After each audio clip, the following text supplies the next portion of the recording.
Online class के माध्यम से हम इंग्लिश टीचिंग के अंतर्गत विभिन्न प्रकार के टॉपिक्स के बारे में हमने पढ़ा, आगे भी पढ़ेंगे। आज का हमारा जो टॉपिक है वो है CWSN। CWSN, सी का मतलब होता है children, W big, S special और N का मतलब नीड। CWSN की फुल फॉर्म है चिल्ड्रन विद स्पेशल नीड। ऐसे बच्चे जिनको विशेष प्रकार के प्रशिक्षण की आवश्यकता होती है, विशेष प्रकार की ट्रेनिंग की आवश्यकता होती है, विशेष प्रकार से उन्हें सिखाने की आवश्यकता होती है, इस प्रकार के बच्चे किसके अंतर्गत आते हैं? CWSN। विशेष प्रकार की जरूरत कब पड़ेगी हमें? बच्चे एक नॉर्मल, एबनॉर्मल। यदि बच्चा नॉर्मल है तो उसे हमको इस प्रकार की आवश्यकता नहीं होती। नॉर्मल बच्चा, उसकी हरकतें जो हमको असामान्य नहीं लगती है, ऐसे बच्चे जिनकी हरकतें सामान्य होती है, जिनमें हमको कुछ अलग दिखाई नहीं देता है, ऐसे बच्चे होते हैं नॉर्मल। और एबनॉर्मल सामान्य और असामान्य। सामान्य बच्चे जिनको हमें ज़्यादा ध्यान देने की जरूरत नहीं होती। एबनॉर्मल, असामान्य बच्चे जिनके लिए हमें विशेष प्रकार से ध्यान देने की जरूरत होती है।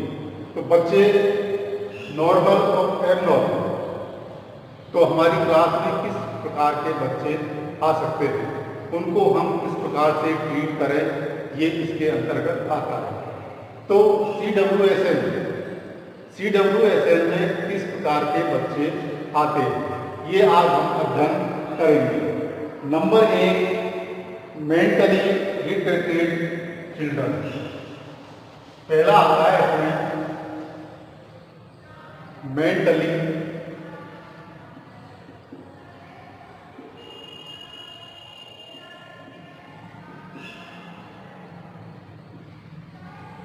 Retarded children. मेंटली मानसिक रूप से, मेंटली मानी मानसिक रूप से मंद बुद्धि, मंद बुद्धि। CWSN के अंदर कौन सा पहला आता बच्चा? जो मानसिक रूप से मंद बुद्धि हो। कहने का मतलब और बच्चों से सीखने में उसे परेशानी आती होती है। सामान्य बच्चे सीखते हैं, उस प्रकार वो नहीं सीख पाता है क्योंकि वो मंद बुद्धि है। तो मंद बुद्धि वाले बच्चे, मानसिक रूप से मंद बुद्धि वाले बच्चे इस श्रेणी में आते हैं। Number 2, delinquent children. Number 2,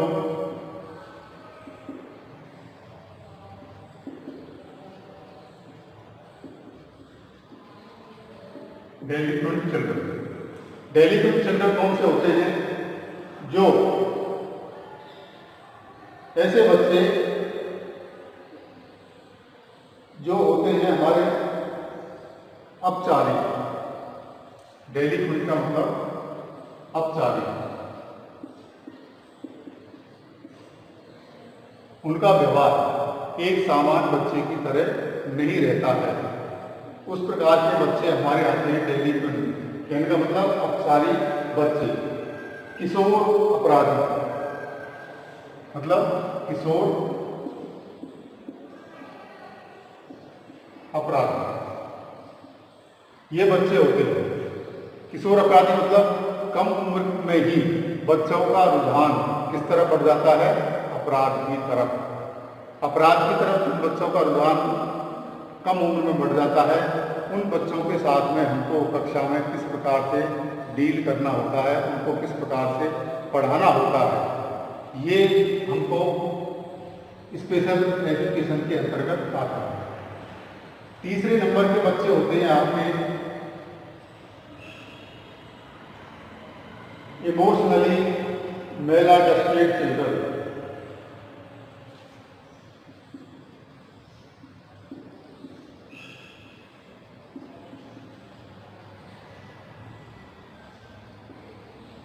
मैलाडस्टेड children emotionally, भावनात्मक रूप से, इमोशनली का मतलब भावनात्मक रूप से, मैलाडस्टेड का मतलब होता है नकारात्मक।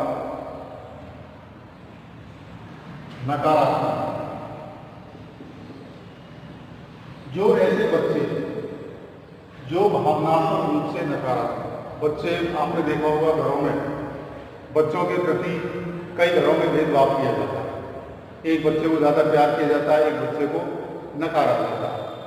तो इस प्रकार के बच्चे में एक मानसिक कुंठा हो जाती है कि उसके दिमाग में ये हो जाता है, चाहे माँ बाप ऐसा करे या नहीं करे, लेकिन कभी कभी उसकी सोच ऐसी बदल जाती है कि वो ये सोचने लग जाता है कि माँ बाप या पेरेंट्स बड़े बच्चे को ज़्यादा प्यार करते हैं, बड़े बच्चे का ज़्यादा ख्याल रखते हैं।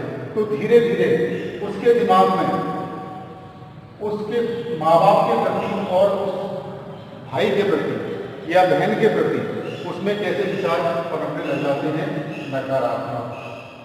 नकारात्मक विचार जब पनपने लग जाते हैं तो उसकी जो गतिविधियाँ हैं, एक्टिविटीज है, वो सामान्य नहीं होती है। वो हर चीज़ में लड़ाई झगड़ा करने की कोशिश करता है, माँ बाप का कहना नहीं मानता है। तो इस प्रकार की प्रवृत्ति उसके अंतर्गत आ जाती है। तो ये ऐसे बच्चे भी किसके अंतर्गत आते हैं, CWS। ऐसे बच्चों को हमको कैसे टैकल करना है, भावनात्मक रूप से उनको कैसे समझाना है कि भाई ऐसा नहीं है, आपको जो सोच है आपकी वो गलत है। माँ बाप हमेशा सभी बच्चों को समान रूप से स्नेह करते हैं। तो इस प्रकार के बच्चे भी जो मानसिक रूप से या भावनात्मक रूप से नकारात्मक सोच रखते हैं, वो बच्चे भी CWSM के अंतर्गत आते हैं। इसके बाद में फिजिकली हैंडीकैप्ड। फिजिकली हैंडीकैप्ड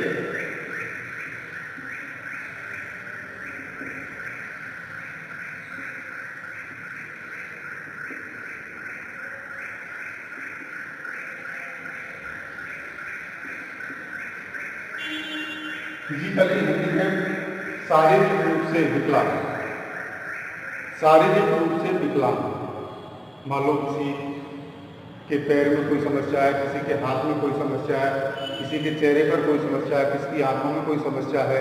तो शारीरिक रूप से यदि विकलांग है, शारीरिक रूप से उसमें कोई कमी है, तो वो बच्चे किसके अंतर्गत आते हैं, फिजिकल हैंडीकैप।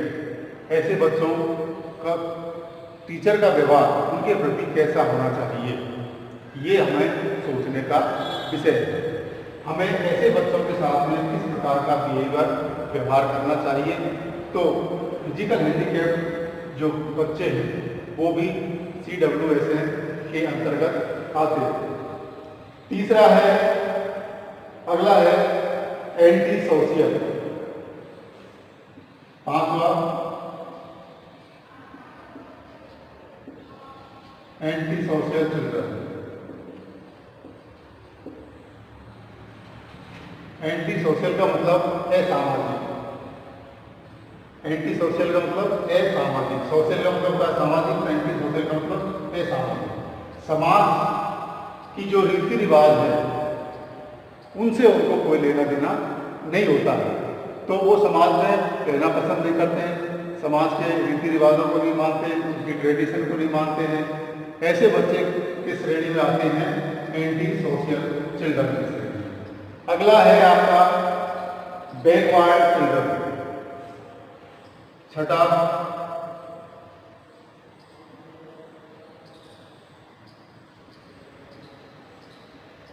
बैकवर्ड चिल्ड्रन, पिछड़े।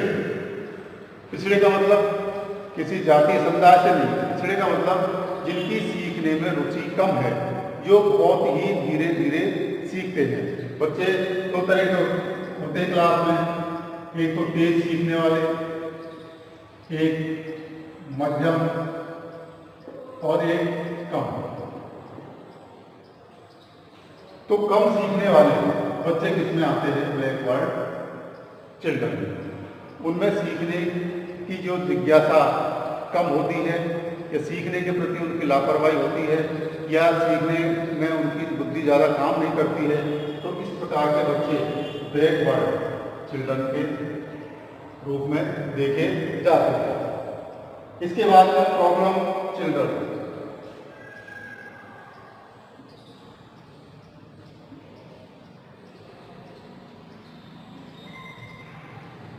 प्रॉब्लम चिल्ड्रन, समस्यात्मक बच्चे। समस्या, कई समस्यात्मक बच्चे होते हैं, उनकी अलग अलग परेशानी होती है। सामान्य बच्चों को कोई परेशानी नहीं हो, जबकि उनकी ज़्यादा परेशानी होती है। तो इस प्रकार के बच्चे जिनको समस्या है, जिनको हर चीज़ में समस्या दिखाई देती है, वो पढ़ाएं तो भी उसमें उनको समस्या दिखाई देती है, और कोई एक्टिविटीज़ करवाएं तो उनमें कोई समस्या दिखाई देती है। तो ऐसे समस्यात्मक बच्चों का रिमेडिकल जो उपचार है वो हम कैसे करें? तो इस प्रकार के बच्चे भी प्रॉब्लम चिल्ड्रन भी CWSN के अंतर्गत आते हैं।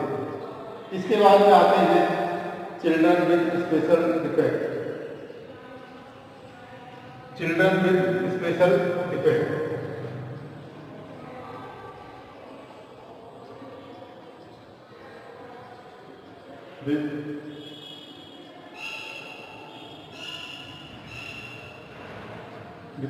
ऐसे बच्चे जिनमें विशेष प्रकार की कोई कमी हो। विशेष प्रकार की कमी कोई हो सकती है, मानसिक हो सकती है, शारीरिक हो सकती है।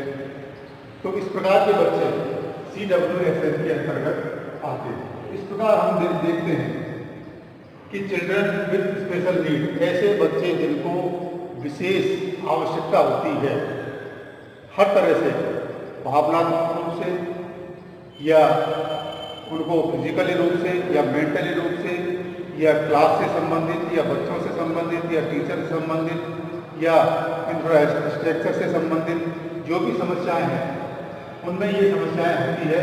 तो इस प्रकार हमने देखा कि CWSN, children with special need, इसमें 8 प्रकार के बच्चे हैं। मेंटली रिटेटेड, मंदबुद्धि बच्चे, डिफरेंट चिल्ड्रन, ऐसे बच्चे जो सही नहीं है, इमोशनली मेलाडस्टेड, ऐसा मतलब भावनात्मक रूप से नकारात्मक बच्चे जो CWSN के अंतर्गत आते हैं। एंटी सोशल, असामाजिक।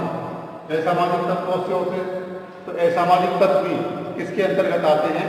CWSN के अंतर्गत।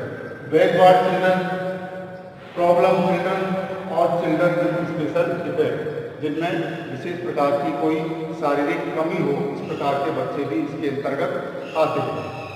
इसके बाद में हम देखते हैं कि एक जो टीचर है, एक टीचर का इस प्रकार के बच्चों के प्रति क्या रोल होना चाहिए। हम चाहते हैं कि वो बच्चे भी अन्य बच्चों की तरह या सामान्य बच्चों की तरह मुख्य धारा से जुड़े। तो ऐसे बच्चों के लिए एक टीचर का रोल बहुत महत्वपूर्ण होता है। टीचर चाहे तो उनको अपनी लगन और मेहनत के द्वारा उनको ठीक कर सकता है, उनकी जो कमियां हैं उनको पूरी कर सकता है, उनको उनके अंदर से बाहर निकाल सकता है और उनको मुख्य धारा में जोड़ने का काम कर सकता है। तो एक टीचर इस प्रकार के बच्चों को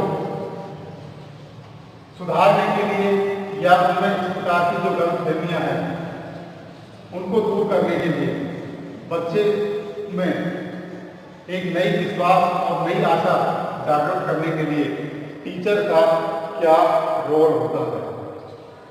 टीचर रोल, टीचर की अध्यापक की भूमिका। अध्यापक की भूमिका। तो ऐसे बच्चों के प्रति अध्यापक की क्या भूमिका होनी चाहिए? अध्यापक उनको किस प्रकार से सुधार सकता है, उनमें किस प्रकार से बदलाव ला सकता है? तो सबसे पहले speaking opportunities, right round pronunciation, speaking,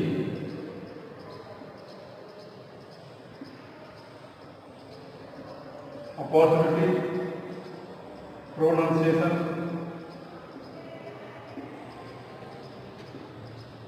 तो स्पीकिंग अपॉर्चुनिटी, तो इस प्रकार के बच्चे जो मान लो तुतला के बोलते हैं या बोलने में शर्म आते हैं या उनको बोलने संबंधी कोई परेशानी है, तो ऐसे बच्चों को अध्यापक का एक कर्तव्य है कि उनको ज़्यादा से ज़्यादा बोलने के अवसर प्रदान किए जाए। बच्चा यदि क्लास में कोई एक्टिविटीज़ है तो उन बच्चों को उस एक्टिविटीज़ में ज़्यादा से ज़्यादा कोई डिबेट्स करवानी है या कोई कविता बुलवानी है, तो अध्यापक का एक कर्तव्य है कि ऐसे बच्चों को ज़्यादा से ज़्यादा बोलने का अवसर दिया जाए और बोलने के बाद में उनके प्रोनाउंसिएशन पर विशेष ध्यान दिया जाए।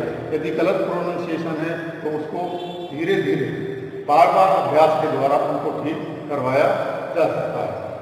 इसके बाद में है डिफेंड एंग्जाइटी, शाइनेस, हेजिटेशन। दूसरा है शाइनेस,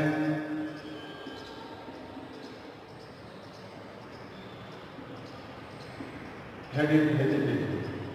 इस प्रकार के जो बच्चे होते हैं उनमें शर्मिलापन और हेजिटेशन ये पाया जाता है। कई बच्चों में ये होता है कि वो इंटेलिजेंट होते हैं लेकिन बोलने में उनको समस्या आती है, बोलने में उनको शर्म आती है, बोलने में उनको झिझक आती है।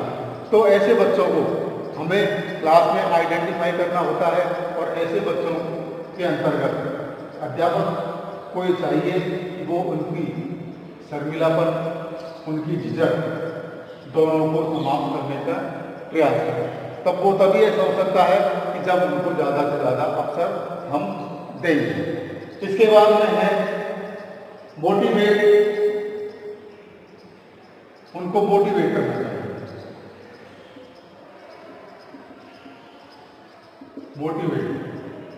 मोटिवेट मतलब उन्हें उत्साहवर्धन करना चाहिए। उत्साहवर्धन के लिए हमको ये सोचना चाहिए, ये नहीं सोचना चाहिए कि आप अकेले हैं। हमें उनके अंदर ये भावना जागृत करनी पड़ेगी कि आप अकेले नहीं हैं, होल सोसाइटी विद देम, पूरा समाज उनके साथ। तो हम उनके अंदर ऐसी जब भावनाओं का निर्माण करेंगे, मोटिवेशन करके ऐसी भावनाओं का निर्माण करेंगे तो उनके अंदर जो कमियां हैं उनको वो दरकिनार करेंगे और आगे बढ़ने की कोशिश करेंगे। इसके बाद में है को-करिकुलर एक्टिविटीज।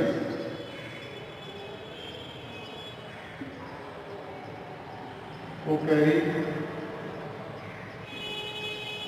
एक्टिविटी,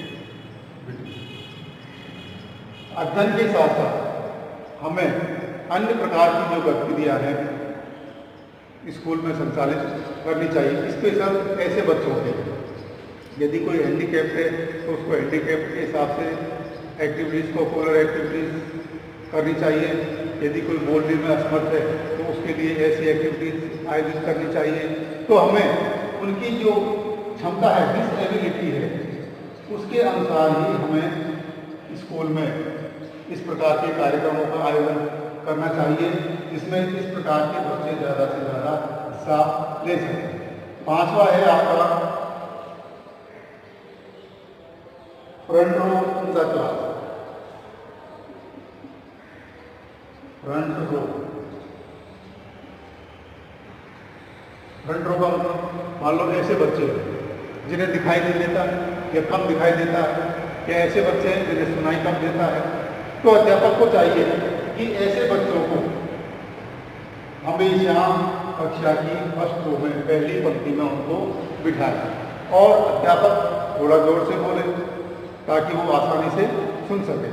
तो यदि मान लो ऐसे बच्चों को हम पीछे बिठाते रहेंगे तो उनमें नकारात्मकता नेगेटिविटी बढ़ती हुई चली जाएगी। और ऐसे बच्चों को अगर उत्साहवर्धन करेंगे, उनको आगे की लाइन में बिठाएंगे, तो वो आसानी से सुन सकेंगे और आसानी से उस चीज़ को देख सकते हैं। इसके बाद में आता है हमारा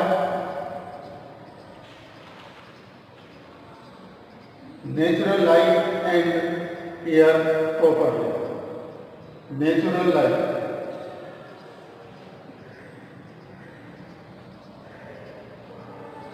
नेचुरल लाइट और एयर। तो इस प्रकार के बच्चे जिनको विशेष प्रकार की चीज़ों की आवश्यकता होती है, उनके लिए हमें छोटी छोटी बातों का भी ध्यान रखना पड़ता है। नेचुरल लाइट, कक्षा कक्ष ऐसा हो जिसमें प्राकृतिक रूप से प्रकाश आता हो। प्राकृतिक रूप से मतलब उसमें खिड़कियां हो, खिड़कियां खुली हुई हो, दरवाजे ज़्यादा हो, दरवाज़ों में होकर प्रकाश आता हो, और वेंटिलेशन होना चाहिए जिसमें कि ताज़ी हवा आ सके।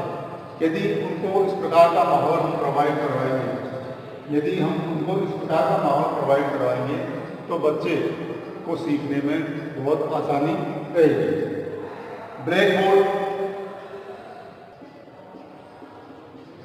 ब्लैक बोर्ड हमारा इस प्रकार होना चाहिए जिसमें प्रॉपर लाइट हो, साफ ब्लैक बोर्ड हो, आसानी से उनको हम लिख सकें, आसानी से उनको दिख सकें।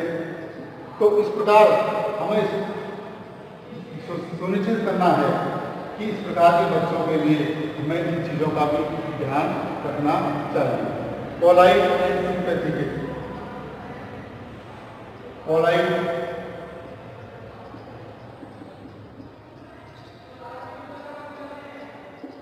सिंपैथेटिक।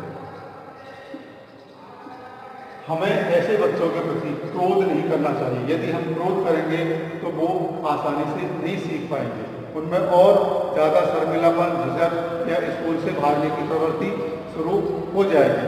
तो बच्चों में हमें पोलाइट, बच्चों के सामने हमें विनम्र और सहानुभूति पूर्वक व्यवहार करना चाहिए। शिक्षक का ये दायित्व है कि वो केवल ऐसे बच्चों के प्रति नहीं, सभी बच्चों के प्रति उसका व्यवहार विनम्र और सहानुभूतिपूर्ण होना चाहिए।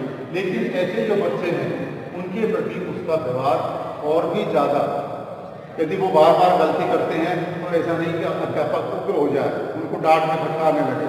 उनको बार बार गलती करने पर भी उनके साथ में अध्यापक का व्यवहार पोलाइट और सिंपैथेटिक होना चाहिए। 8वां है चिल्ड्रंस नीड।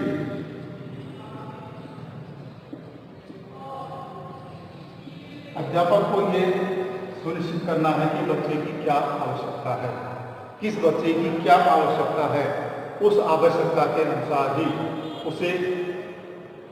उसको सहयोग या उसके लिए रिमेडी या उसका उपचार करना चाहिए। कौन, यदि बच्चा कोई कमज़ोर है तो कमज़ोर बच्चे के साथ में उसे कैसा व्यवहार करना चाहिए, यदि बच्चा कम सुनता है तो उसके साथ में कैसा व्यवहार करना चाहिए, यदि बच्चे को दिखाई कम देता है तो उसके साथ में कैसा व्यवहार करना चाहिए। तो ये अध्यापक का कर्तव्य है कि बच्चे की आवश्यकता के अनुसार उसे उसके साथ में व्यवहार करना चाहिए। इफेक्टिव ऑडियो विजुअल एड,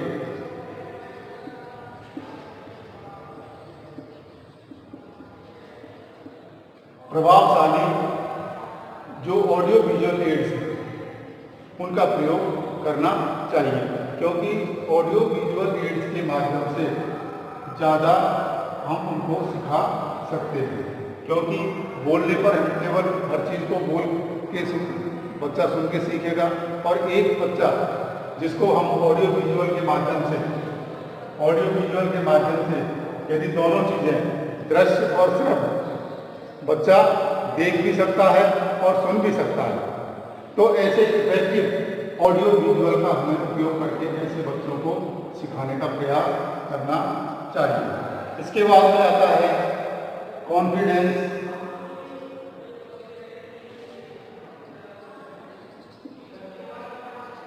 विश्वास। टीचर और बच्चों के साथ में एक विश्वास का रिश्ता होना चाहिए। बच्चे को विश्वास होना चाहिए स्टूडेंट में विश्वास होना चाहिए कि हम जो पूछेंगे टीचर उसका हमको सही जवाब देंगे या सहानुभूतिपूर्वक जवाब देंगे। तो कॉन्फिडेंस, बच्चे में इस प्रकार का कॉन्फिडेंस हमें बिल्डअप करना है कि बच्चा हमसे डरे नहीं, बल्कि हमसे एक सहानुभूतिपूर्ण या जो उसके घर में जैसा व्यवहार उसके पेरेंट्स करते हैं उस प्रकार का व्यवहार यदि टीचर बच्चे के साथ में करेगा तो उसे सीखने में ज़्यादा मदद मिलेगी। इसके बाद में शॉर्ट टूर,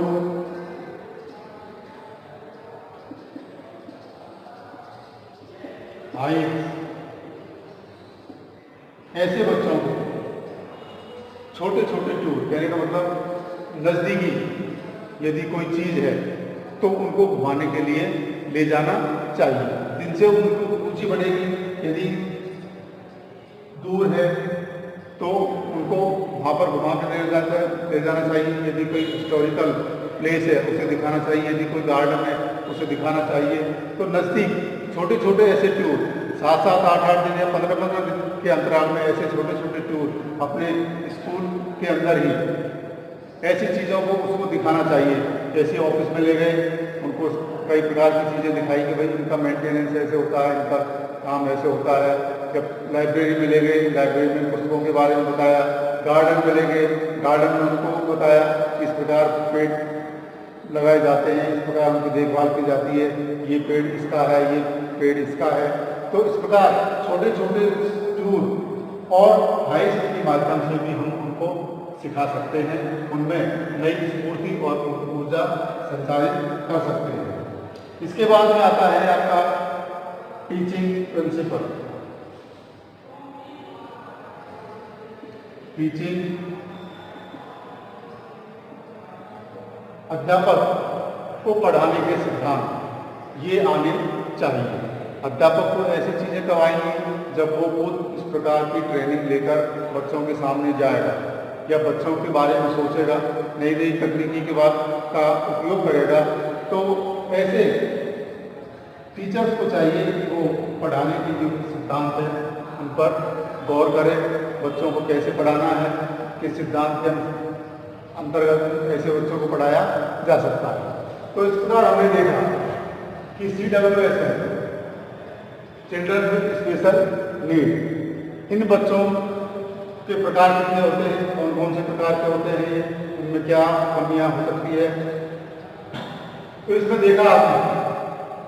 लेकिन एक टीचर का क्या रोल होना चाहिए, उस टीचर के रोल के बारे में हमको सबसे ज़्यादा ध्यान देना चाहिए। क्योंकि क्लास में सभी तरह के बच्चे आते हैं, इंटेलिजेंट के बच्चे नहीं आते, कमज़ोर भी आते हैं, मध्यम भी आते हैं और हैंडीकैप्ड भी आते हैं, मेंटली डिस्टर्ब भी आते हैं, तो अपराधी प्रवृत्ति के भी हो सकते हैं।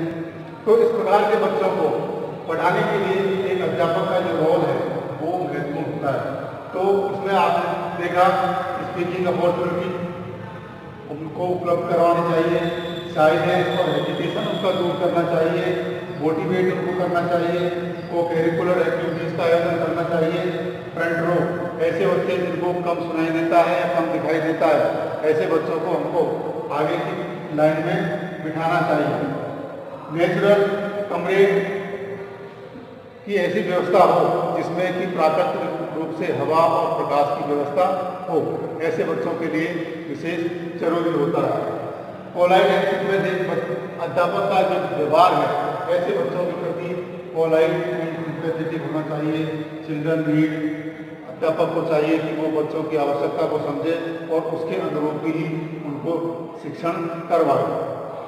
इफेक्टिव ऑडियो विजुअल एड्स, उसको प्रभावकारी ऑडियो विजुअल एड्स का प्रयोग करके बच्चों को, ऐसे बच्चों को समझा सकते हैं। कॉन्फिडेंस, बच्चों में विश्वास पैदा करें कि आप अकेले नहीं हैं, सारे लोग, सारा समाज, सारा देश या सारा परिवार या सारा स्टाफ या सारी क्लास आपके साथ है। तो बच्चे में एक कॉन्फिडेंस बिल्डअप होगा और वो सोचेगा कि मैं इन लोगों से कम नहीं हूँ। इसके बाद में शॉर्ट टूर ले जाकर छोटी छोटी चीज़ों को दिखाकर उनमें एक नई भावना या नई ऊर्जा का संचार करना चाहिए। टीचिंग प्रिंसिपल, टीचिंग पढ़ाने के सिद्धांतों के बारे में अध्यापक को गौर करके ऐसे बच्चों को पढ़ाना चाहिए। तो इस प्रकार देखा कि हमने आज कि children with special need, children with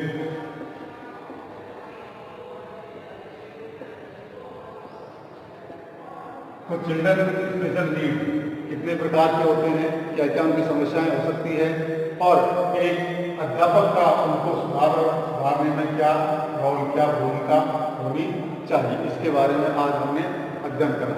अगले टॉपिक में आपको अगले किसी नए टॉपिक के साथ में आपके सामने उपस्थित होंगे। धन्यवाद।